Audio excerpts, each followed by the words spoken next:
જેતુસ kitchen. Tasty એવી આપણે બટેટાની પતરી ફરાળી બનાવશું. એને તમે કતલી પણ કહી શકો. તો એના માટે આપણે 4 બટેકા લઈ લીધા છે. કોઈ પણ વ્રત કે ઉપવાસમાં તમે ખાઈ શકો તેવી બટેટાની પતરી અથવા તો બટેટાની કતલી પણ કહી શકો.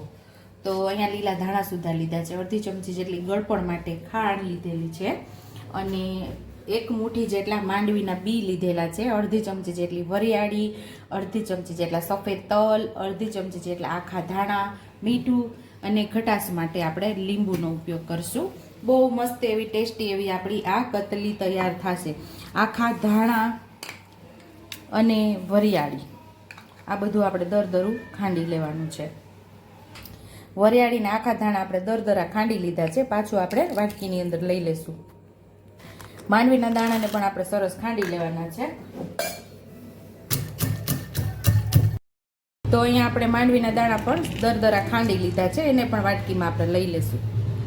બટેકાને આપણે પહેલા છોલી લેશું. તો અહીંયા આપણે બટેકાને છોલી લીધું છે સરસ. પછી આવી રીતે ગોળ ગોળ પતલી પતલી ચિપ્સમાં આપણે કટ કરી લઈશું.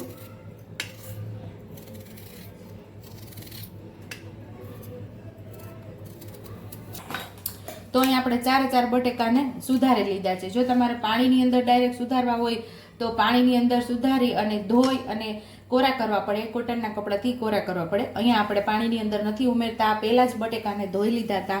ધોઈ અને છાલ ઉતારીને આપણે સુધારી લીધા છે. એટલે પાણીમાં નાખવાની જરૂર નથી. જો પાણીમાં ઉમેરવા હોય તો પછી તમારે કોરા કરવા પડે. તો આપણે અહીંયા સીધું ડાયરેક્ટ આને વઘાર કરી લઈશું.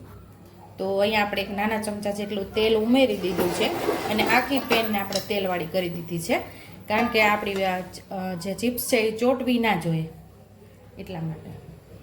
તેલ મસ્ત એવું ગરમ થઈ ગયું છે. તો અડધી ચમચી જેટલું આપણે આખું જીરું ઉમેરશું. આપણે જે મસાલો ખાંડીને રાખેલો એ પણ આપણે અહીંયા ઉમેરી દઈશું. સફેદ તલ પણ અહીંયા ઉમેરી દઈશું આપણે. જે વસ્તુ તમે ફરાળમાં ન ખાતા હોય અહીંયા તમે સ્કીપ કરી શકો છો. બટેકાને આપણે ઉમેરી દીધા છે. સરસ આપણે સાતળી લેવાના છે.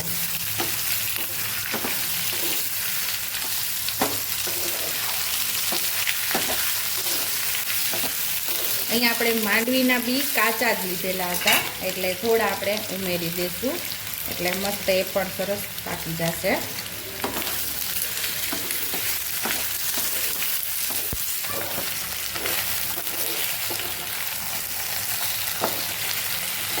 અહીંયા આપણે મીઠું પણ ઉમેરી દઈશું એટલે આપણે પતરી જલ્દીથી પાકી જાય. સ્વાદ મુજબ આપણે મીઠું ઉમેરી દઈશું.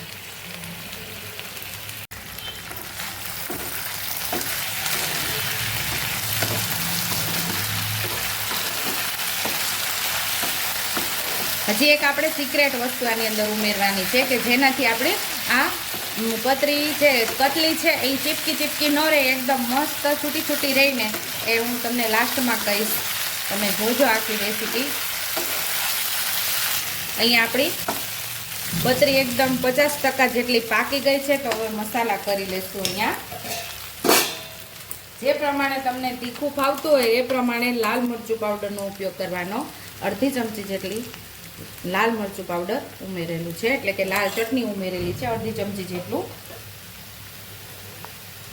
અહીંયા આપણે થોડા માંડવીના બી પણ ઉમેરી દઈશું. પાછળ જે ભૂકો કરેલો બચાવીને રાખેલો એ પણ ઉમેરી દીધો છે.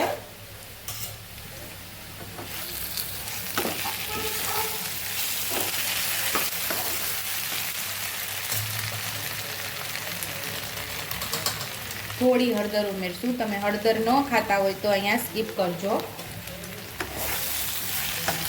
બધું સરસ આપણે મિક્સ કરી લઈશું.